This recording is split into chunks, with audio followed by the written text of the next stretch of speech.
Racing just is started. We have Thunder Ribbon break quickly restart.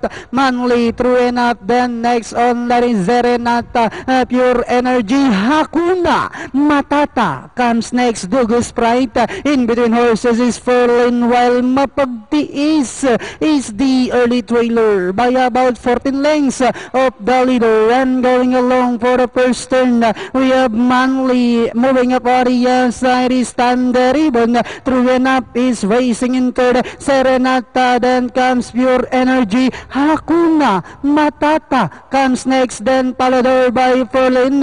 Dugu Sprite, then next on is Mapagtiis, who's still running at the tail of the field. Half mile distance they traveled. We have Thunder Ribbon by about 2 lengths. Manly in second, through and up Serenata. Then down on the inside is Pure Energy. Hakuna Matata, Perlin. Then next on is Dugu Sprite, while Mapagtiis is still racing in less. Another fourth turn, we have Thunder Ribbon by about 2 lengths. And in second is through and up. Then here comes Hakuna Matata, Pure Energy, Serenata, Dugu Sprite comes next. And they are entering the home stretch.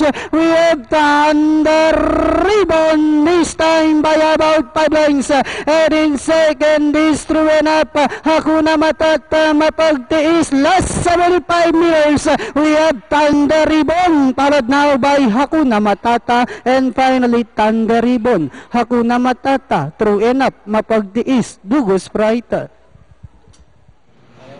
78149 datingan. So it was Thunder Ribbon ang ating